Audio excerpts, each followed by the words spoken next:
शिक्षा पूर्ण करने के पश्चात प्रत्येक विद्यार्थी अपने भविष्य को संवारने के लिए प्रयासरत हो जाता है। मतलब जब एजुकेशन कंप्लीट हो जाती है तो सभी अपने भविष्य को संवारने के सपने देखते हैं।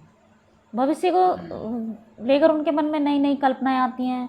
कुछ विद्यार्थी अपना स्वतंत्र व्यवसाय, मतलब जिसको बिजनेस कहते हैं, करना चाहते हैं। कुछ लोग, जो कुछ विद्यार्थी होते हैं, अपनी नौकरी पाने के सपने देखते हैं। और नौकरी प्राप्त करने के लिए क्या, उन्हें विभिन्न संस्थान, विभाग और कार्यालय होते हैं, वहाँ पर उन्हें अपना आवेदन जो पत्र है उसको प्रस्तुत करना पड़ता है। आवेदन पत्र के साथ अभ्यर्थी अपना संपूर्ण विवरण प्रस्तुत करना होता है। मतलब जो उनका विवरण होता है, जो देना चाहिए, लिखना चाहिए, मतलब उसमें आवेदन पत्र में वह उसको उनको लिखना होता है। तो इस आत्म विवरण को ही स्ववृत्त कहा जाता है। इसके बाद स्ववृत्त लेखन। स्ववृत्त लेखन एक विशेष प्रकार का लेखन है। कहने का मतलब ये एक विशेष लेखन है जिसमें व्यक्ति विशेष के बारे में किसी विशेष प्रयोजन ध्यान में रखकर सिलसिलेवार, मतलब क्रम से और तरीके से सूचनाएं संकलित की जाती हैं, लिखी जाती हैं उसमें। इसे अंग्रेजी में क्या कहते हैं, बायोडाटा, रेज्यूम, करिकुलम विटेज, इसको कहा जाता है। ठीक है, स्ववृत्त को। उसके बाद स्ववृत्त के पक्ष। तो स्ववृत्त के पक्ष कौन कौन से होते हैं? स्ववृत्त के 2 पक्ष होते हैं। पहला पक्ष वह होता है अर्थात आवेदन करने वाला व्यक्ति। दूसरा पक्ष होता है संस्था या कार्यालय जहाँ पर आप आवेदन करेंगे, वह दूसरा पक्ष कहलाएगा, अर्थात आपको नियुक्त करने वाला, नियुक्ति देने वाला। अब देखेंगे हम स्ववृत्त का महत्व। तो आवेदन पत्र में स्ववृत्त का बहुत ज़्यादा महत्व है। एक स्ववृत्त को हम उम्मीदवार का दूत, प्रतिनिधि भी कह सकते हैं। मतलब ये एक तरीके से आवेदन करने वाले व्यक्ति की पहचान कराता है, पूरा उसका चित्र प्रस्तुत कर देता है। तो इसलिए इसे कैसा बनाना चाहिए, सुंदर, आकर्षक। तो इसको थोड़ा अच्छे से आकर्षक रूप में इसको प्रस्तुत करना चाहिए, बनवाना चाहिए। और अच्छी सकारात्मक धारणा उत्पन्न करता है ये। जहाँ पर आप आवेदन करेंगे जिस कंपनी में, तो उस कंपनी में जो नियुक्त देने वाला होगा व्यक्ति, उसके मन में आपके प्रति क्या होगा, अच्छा चित्र प्रस्तुत हो जाएगा आपके आवेदन या स्ववृत्त के आधार पर ही। एक अच्छा स्ववृत्त किसी चुंबक की भांति है जो नियुक्तिकर्ता को आकर्षित कर लेता है। ठीक है, जो नियुक्ति देने वाला होता है उसे आकर्षित कर लेता है स्ववृत्त। इतना ज़्यादा महत्व है इसका। अब देखते हैं स्ववृत्त की विशेषताएं। तो एक अच्छे स्ववृत्त की निम्नलिखित मतलब जो स्ववृत्त है उसमें निम्नलिखित विशेषताएं होनी चाहिए। पहला, स्ववृत्त साफ सुथरे ढंग से टंकित या कंप्यूटर मुद्रित होना चाहिए। मतलब या उसको टाइप कराइए या कंप्यूटर द्वारा उसको प्रिंट निकलवा सकते हैं आप वहाँ बनवा कर। स्ववृत्त लेखन में क्या नहीं होना चाहिए, व्याकरण संबंधी त्रुटियाँ नहीं होना चाहिए, मतलब उनमें शब्दों की गलतियाँ नहीं होनी चाहिए। इसमें सूचनाओं का संकलन जब आप कराएं तो क्रम से होना चाहिए। स्ववृत्त में जो भी सूचनाएं आप लिखें बिल्कुल सत्य होनी चाहिए। झूठे दावे या बढ़ा चढ़ाकर बात प्रस्तुत नहीं करनी चाहिए। आपकी जो खूबियाँ, गुण हैं उन्हें बताने में कंजूसी नहीं होनी चाहिए, उनको बताना चाहिए। अपने व्यक्तित्व, ज्ञान, अनुभव के बारे में भी आपको बताना चाहिए, उसमें लिखवाना चाहिए अपने स्ववृत्त में। स्ववृत्त लेखन अलंकारिक भाषा में नहीं होना चाहिए। इसमें अलंकारिक भाषा का प्रयोग नहीं होना चाहिए, क्योंकि अलंकारिक भाषा तो कविता आदि में ये ज़्यादा महत्वपूर्ण स्थान रखती है। स्ववृत्त लेखन की शैली सरल, सीधी, सटीक और साफ होनी चाहिए, बिल्कुल सही होनी चाहिए। ठीक है, वैसे ये CBSE बोर्ड में क्लास 11th में है स्ववृत्त, अभिव्यक्ति और माध्यम में, लेकिन इस बार क्लास 10th में CBSE में क्लास 10th में भी इसको दिया गया है, अर्थात कक्षा 10वीं में भी। स्ववृत्त का रूप और आकार कैसा होना चाहिए इसको देखेंगे। इसका कोई रूप आकार का कोई निश्चित नियम नहीं है कि आप बिल्कुल ऐसा ही बनवाएं, ऐसा कुछ नहीं है। लेकिन यह ध्यान रखना चाहिए कि स्ववृत्त न तो आवश्यकता से ज़्यादा लंबा हो, मतलब उसमें ऐसा नहीं कि कहानी की तरह आप बहुत कुछ लिख दें, ऐसा नहीं होना चाहिए। और ऐसा भी नहीं होना चाहिए कि 4-5 लाइनें लिखवा दी बस उससे काम चल जाएगा, ऐसा भी नहीं होना चाहिए। मैनेजिंग डायरेक्टर आदि बड़े पदों के लिए, मतलब जो मैनेजिंग डायरेक्टर आदि हैं उनके लिए कम से कम 9 से 10 पृष्ठों का स्ववृत्त भी होता है। उनके लिए महत्वपूर्ण स्थान है ज़्यादा लिखवाने का, मतलब अगर ज़्यादा पेज भी हो जाए तो, क्योंकि इनके लिए अच्छी योग्यता, अनुभव आप लिखवाएंगे तो जाहिर सी बात है उसमें ज़्यादा लिखा जाएगा। सामान्य पदों के लिए सवृत्त लेखन 2-3 पृष्ठों से अधिक लंबा नहीं होना चाहिए, मतलब ज़्यादा विस्तार से नहीं लिखा जाना चाहिए जो सामान्य अभ्यर्थी होते हैं। क्योंकि ऐसे पदों के लिए क्या होते हैं, कॉलेज से तुरंत निकले फ्रेशर अभ्यर्थी जिन्होंने मतलब ग्रेजुएशन कंप्लीट की, फिर उसके बाद वे जॉब ढूंढ रहे हैं या जॉब के लिए आवेदन प्रस्तुत कर रहे हैं, उनके लिए थोड़ा कम ही इसमें लिखा जाना चाहिए। जो उपलब्धियाँ उनको छिपाना भी नहीं चाहिए। उनके पास सवृत्त लिखने के लिए अधिक अनुभव तो होता नहीं है, तो उपलब्धियाँ जो होती हैं उनको लिखवा देना चाहिए। सवृत्त की प्रस्तुति कैसे होनी चाहिए? सिलसिलेवार अर्थात सिलसिलेवार इनकी क्रम से इनकी प्रस्तुति होनी चाहिए। यह सूचनाओं का एक अनुशासित प्रवाह है जो व्यक्ति परिचय से प्रारंभ होता है और शैक्षणिक योग्यता, अनुभव, प्रशिक्षण, कार्यतर गतिविधियाँ, उपलब्धियाँ आदि पड़ाव को पार करता हुआ अपनी पूर्णता को प्राप्त करता है।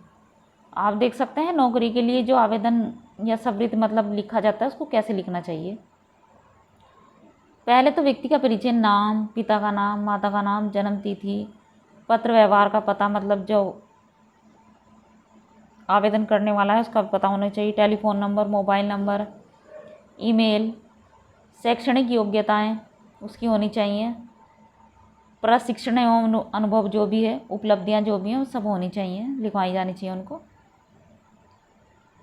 कार्य की जो गतिविधियां हैं, 2-3 ऐसे प्रतिष्ठित लोगों के पते जो मतलब अगर कहीं पूछा जाता है कि ऐसे लोग जो आपको जानते हो, मतलब जो आपके काम के बारे में जानते हैं, ऐसे लोगों का पता भी दिया जा सकता है। फिर हस्ताक्षर, दिनांक और स्थान इसमें आना चाहिए। सवृत्त और आवेदन पत्र। सवृत्त और आवेदन पत्र एक दूसरे के पूरक हैं, मतलब एक दूसरे को पूरा करते हैं। केवल सवृत्त देने भर से काम नहीं चलता, सवृत्त के साथ एक आवेदन पत्र भी लिखना होता है। इसका कारण यह है कि सवृत्त तो बनाया बनाया रखा होता है, विज्ञापन देखा और भेज दिया, जबकि आवेदन पत्र विज्ञापन के लिए विशेष रूप से लिखे जाते हैं। ये उम्मीदवार के भाषा ज्ञान और अभिव्यक्ति की क्षमता की तो जानकारी देते ही हैं, साथ ही यह भी प्रदर्शित करते हैं कि वह पद और संस्थान को लेकर गंभीर है या नहीं। मतलब ये एक तरीके से प्रार्थना पत्र की तरह लिखा जाता है, एप्लीकेशन की तरह इसको लिखा जाता है। अतः सवृत्त को आवेदन पत्र के साथ लगाकर नियोक्ता के पास विचार के लिए भेजा जाता है।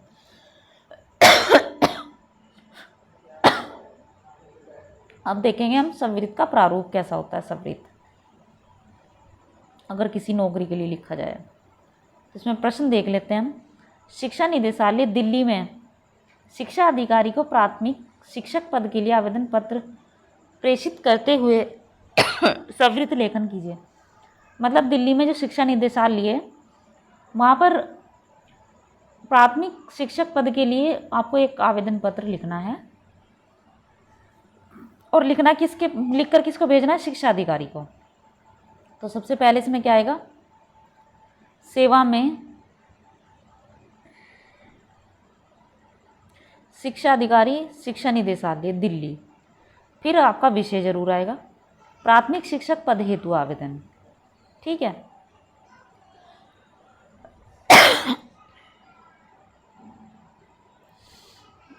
महोदय, दिनांक 20 जून 2000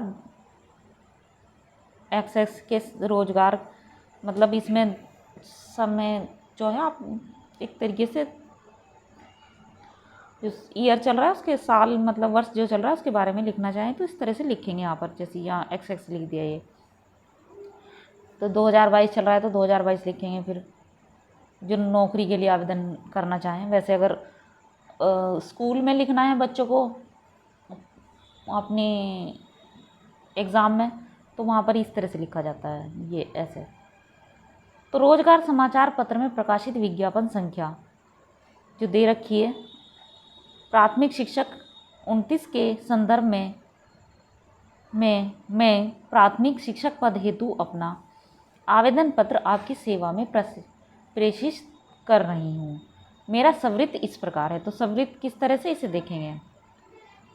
सवृत्त इसमें क्या है? सबसे पहले नाम है कुमारी अनन्या चोपड़ा, जो भी आपका नाम है आप यहाँ पर लिखेंगे।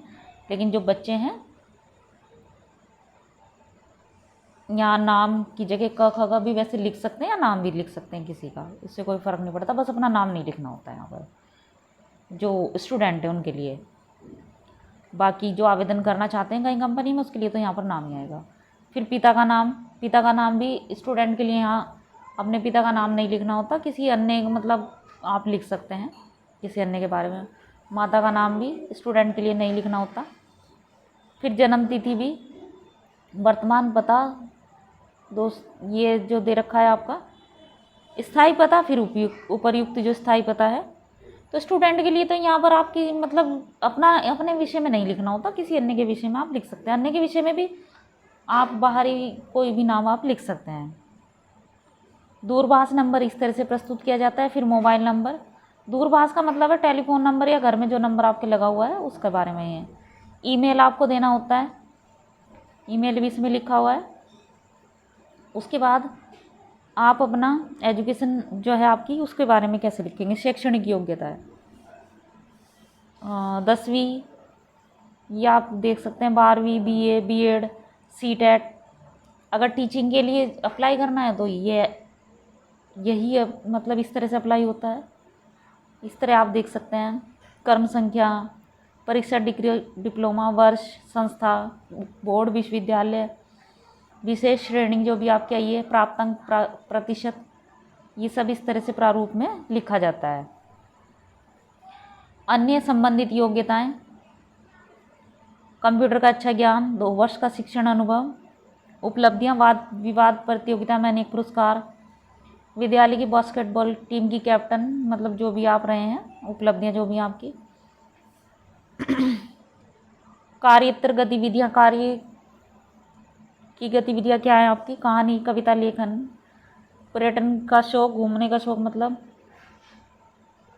वैसे प्रतिष्ठित व्यक्तियों का विवरण जो मेरी योग्यता और क्षमताओं से परिचित हैं, मतलब जो आपकी योग्यता क्षमता आप जानते हैं उनके बारे में आप लिख सकते हैं। ऐसे ये 2 व्यक्तियों के नाम दे रखे हैं।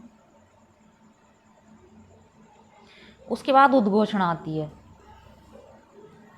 मैं प्रमाणित करती हूँ उपयुक्त सभी सूचनाएं सत्य हैं, दिनांक, दिल्ली, अपने साइन, ठीक है। इस तरह से ये सब रीत हमारा तैयार हो गया।